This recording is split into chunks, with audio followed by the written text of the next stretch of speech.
Well, today's movie may not be a video nasty, but it is one put out by a major studio, so I just want to say thanks again to Squarespace for sponsoring this video. That's right, Squarespace, the best way to make your own website, whether you're trying to launch that new business you've always wanted, or just want to show off what you're into. It doesn't matter what your passion is, whether it's painting, photography, blogging, or hey, maybe you're just a weirdo who likes to joke about old monster movies like me. You can build a website with Squarespace's easy-to-use design tools. They have a ton of different templates available, and they even let you sort by what you do, whether it's something artistic or related to sales. Squarespace has you covered. They also have a ton of other helpful features like site analytics, password-protected members-only pages, and finance and marketing tools. So if you're somebody who wants to join the thousands of other people who've used Squarespace to make their dreams a reality, just go to squarespace.com/Brandon Tenold and sign up for your free trial. Then when you're confident your site's ready for launch, use the promo code Brandon Tenold for 10% off your first purchase. Alright, let's get into it. The movie I'm going to talk about today features the last performance of a legendary Hollywood actress. And if you think that means it's going to be good, guess again, it's a caveman movie that's infamous even among caveman movies.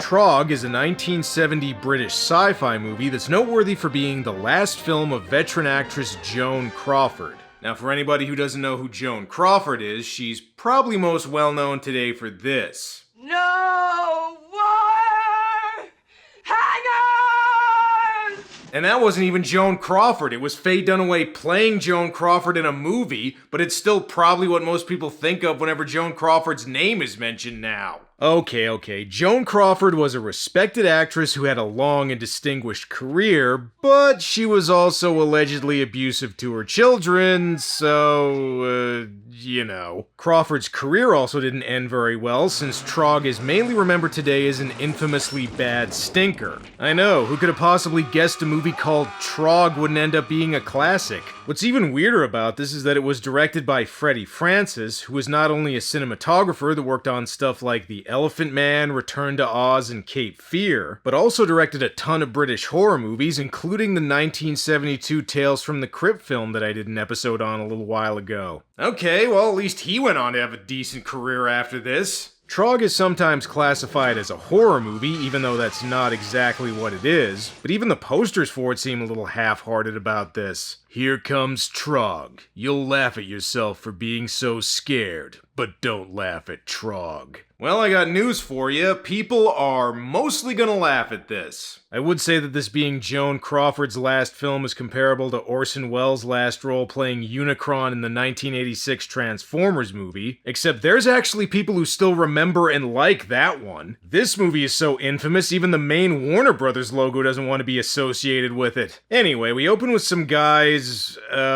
going spelunking in a field, I guess. Keep looking, fellas. The lair of the white worm's gotta be around here somewhere. Eventually they do find a cave. Now they won't look stupid wearing those mining hats. I've located the main channel. Well, let's not waste time, mate. Let's go in. I'll go first. You know, between this movie and The Descent, is this just something British people do for fun? They go looking for random caves to get killed in? But there is one important difference between The Descent and this movie. The Descent was actually good. These guys are in luck, though. They just discovered the brightest cave ever. They don't even need those helmets. This cave does seem to have some waxy buildup, though. I'm afraid it's a dead cave.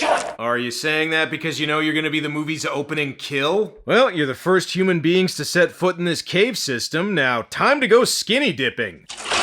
Hey! Cold? It's like ice. And that's why I'm so small. It's cold, okay? Bill could carve his name among explorers. He's got a good chance to make history, and we could be part of it. Yeah, don't get carried away, fellas. I already said the only historical value this movie has is as Joan Crawford's last movie. And in case anyone thinks this situation is getting a little too homoerotic... I'll admit I'm curious, but I'm not joining in. I know when to stop. What, you never played a game of Ookie Crumpet before? And again, I don't know why they even bother with these flashlights. This is the most well-lit cave I've ever seen. I can't see everything with this torch. You can't? Well, then you should probably get your eyes checked there, pal. It wouldn't surprise me if we were the very first. No dice, pal. Both Star Trek and Doctor Who filmed in this cave before you got here. See, look, they left one of their monsters behind.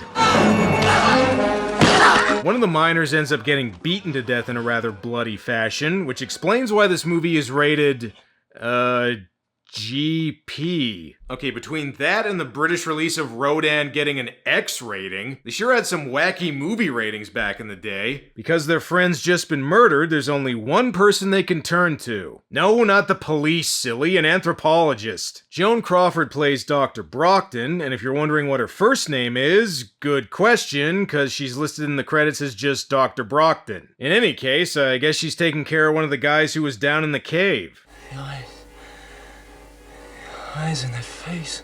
Come on, you haven't even seen Joan Crawford yet. Here's a fun fact. According to the movie's producer, Herman Cohen, Joan Crawford arrived on set with 4 cases of 100 proof vodka. I guess in her contract she said, "I'll do the movie, but I will not be sober for it." But despite all that, Joan does still have her fans. I'm reading zoology. In fact, Dr. Brockton, I've read your book, Social Structures in Primates, several times. I'll just make sure you don't read her daughter's book, otherwise you'll get a very different picture of her. Alright, listen, pal, from now on, instead of exploring caves, just go back to being in Herman's Hermits. And speaking of caves... It's still there, trapped. Malcolm, I must go into that cave before the police. Just let me re-sharpie my eyebrows and then we're off. You can really tell Brockton thinks there's something important in this cave because she put on her best spelunking pantsuit. And no need for the flash, this cave already comes with enough light.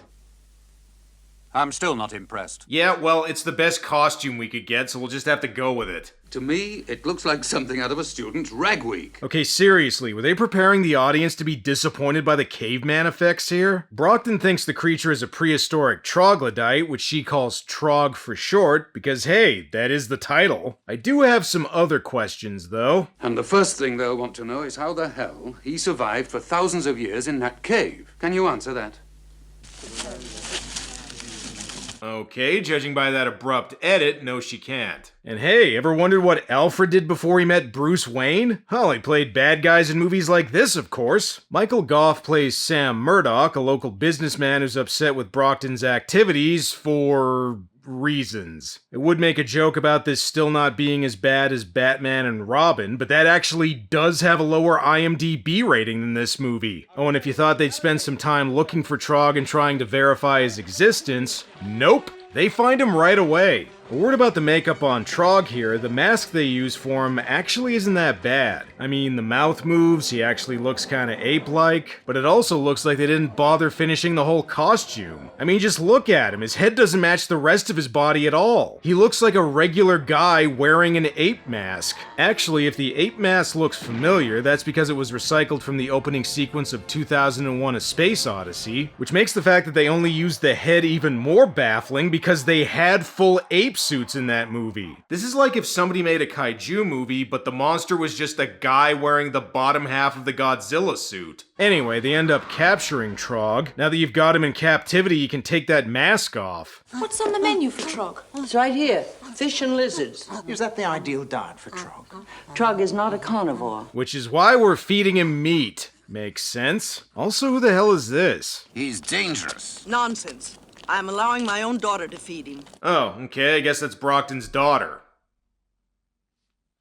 In any case, this is a pretty amazing discovery. We believe that Trog could be the connection between the creatures of early civilization and man as we know him today. It's my firm belief that Trog is the missing link. Yeah, he's the missing link between his head and the rest of his body. Michael Goff still doesn't like Trog and wants him put down, and if you're wondering why... In the book of Genesis it says very clearly, "Let us make man in our image, after our likeness."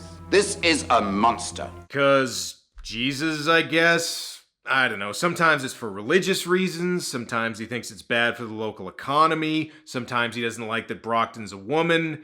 He's kind of an all-purpose dick in this movie. I don't know why he hates Trog so much, he just wants to play with toys. Trog want G.I. Joe toys! Let's try a different kind of toy. Oh wait, my mistake. Trog actually likes this early 70s British Bratz doll. Okay, so now we know Trog's smart enough to play with toys. If only video games had been around, Trog could make a career as a Twitch streamer. And he likes music, too.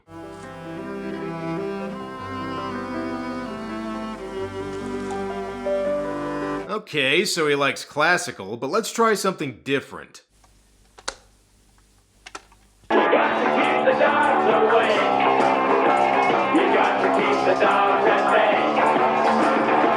Okay, fine, we won't play any more Thor. Oh, and guess what happens next? They teach Trog more stuff. Look at this. This is blue. So yeah, ever wanted to see a caveman learn basic preschool shit? Well, have we got a movie for you. This is so uneventful, even Michael Goff's decided to get shit-faced. That female quack has made herself the star of the whole show. You'd think the sun rises and sets on Dr. Brockton. Okay, come on, dude. Joan Crawford is the most famous person in this movie. So to recap, Michael Goff doesn't like Trog because he's the villain, I guess? I don't like him because he hardly does anything here. For example, Brockton teaches him to play catch. Isn't that exciting? Things get a little more intense when Trog doesn't appreciate a dog trying to play fetch with his ball.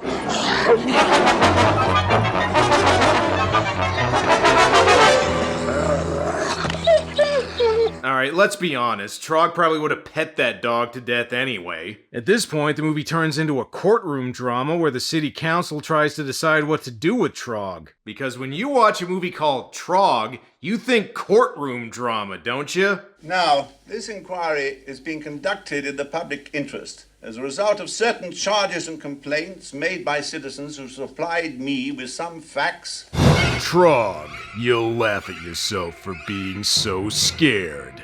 Or maybe you'll just be bored.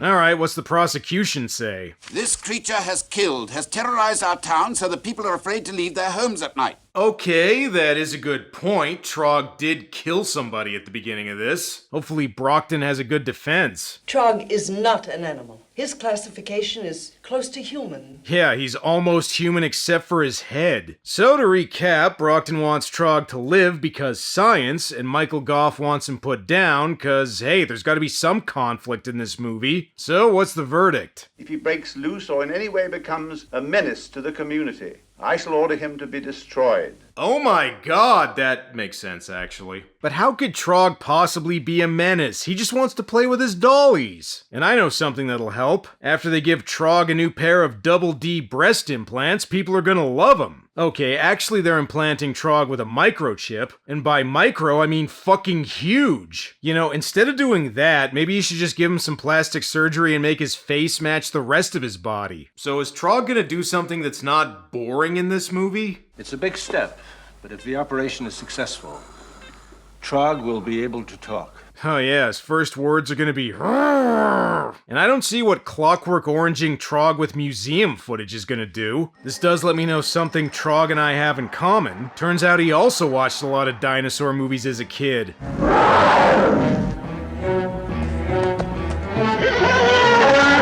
You know what? You're right. I should be watching a Ray Harryhausen movie right now. Actually, I kind of am, since the dinosaur footage here was taken from a 1956 movie called The Animal World, which features stop-motion animation by both Ray Harryhausen and King Kong animator Willis O'Brien. So between this and the 2001 Ape Mask, if there's anything in this movie that looks even slightly impressive, it was probably taken from something else. By the way, this sequence goes on for several minutes and has no purpose other than to show dinosaurs, but hey, I'm not complaining. Congratulations, Doc. Thanks to that experiment, you now know that Trog lived during prehistoric times. And he can talk now. Sorta.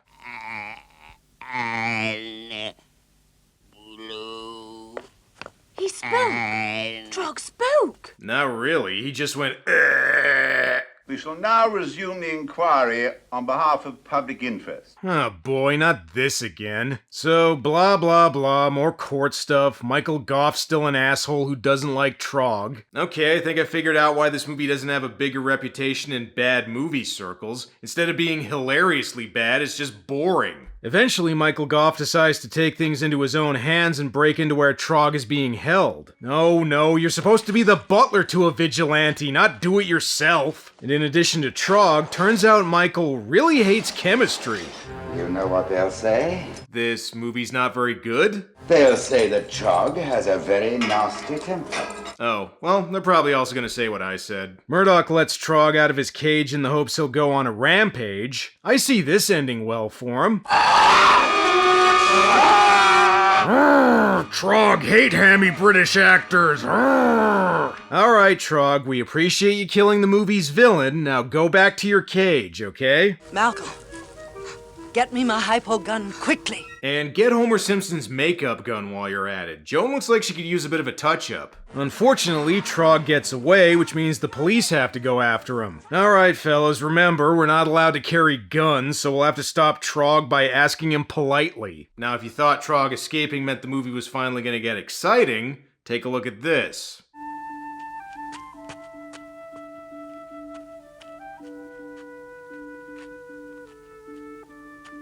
That's right, Trog's rampage consists of slowly walking along an empty street. And if you needed more proof they half-assed Trog's costume... Oi! What do you think you're doing? That guy couldn't even tell he's a caveman. Trog say you should have free samples. Well, at least now the movie sorta starts to resemble a horror movie. You know, now that Trog's gone full Texas Chainsaw Massacre, maybe he should be put down. Oh, by the way, I just want to mention that GP rating I mentioned earlier stands for All Ages Admitted. So sure, bring the kids to watch this one. Just don't let them see Rodan. That one is adults only. I mean, it's practically porn. In addition to his caveman strength, we also learn that Trog has the ability to make cars explode just by tipping them over. And that's not even the scariest part about him.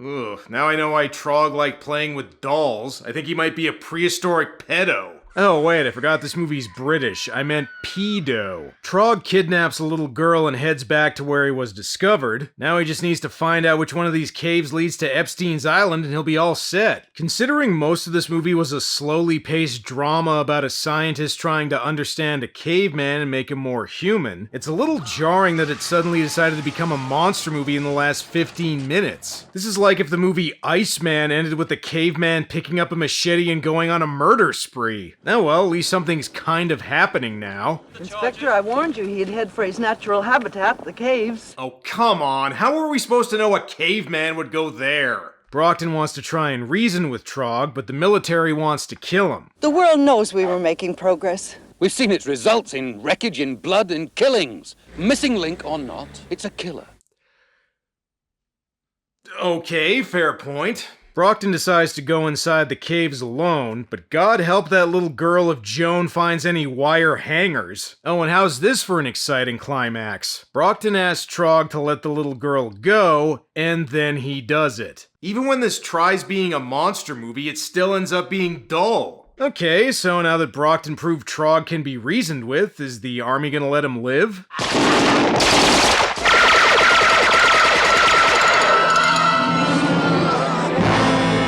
Nope, he is way dead. Dr. Brockton, now that the troglodyte has been destroyed, have you anything to say? Yeah, fuck this acting bullshit, I quit. So, was this ending supposed to be tragic? The sad music and Brockton's reaction kinda makes it seem like it is, but it'd be a lot easier to feel sorry for Trog if he didn't brutally murder several people and kidnap a child a few minutes earlier. This movie really takes tone whiplash to a whole new level. Is it a monster movie, a drama, a family movie, a horror movie? It's like they couldn't decide what tone or genre they wanted to go with and just decided to try all of them at different points during the movie. And this would be forgivable if it were entertaining or even unintentionally funny, but mostly it's just dull. You know you're in trouble when they have to splice in random dinosaur footage from another movie just to keep people's attention. Like I said, this was Joan Crawford's last theatrical movie, although she did do some TV work before her death in 1977. Crawford would later say that Trog was the worst movie she ever appeared in, and Freddie Francis also called it a terrible film that he regrets directing. Now that said, there are some people who like this movie. Apparently none other than John Waters is a fan of it.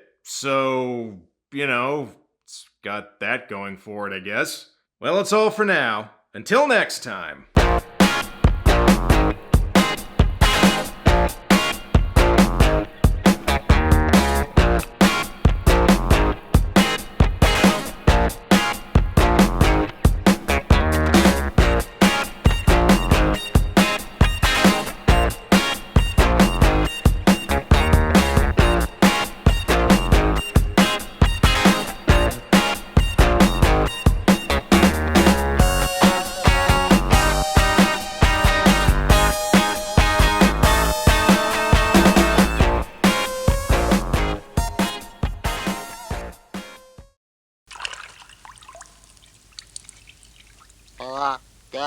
What?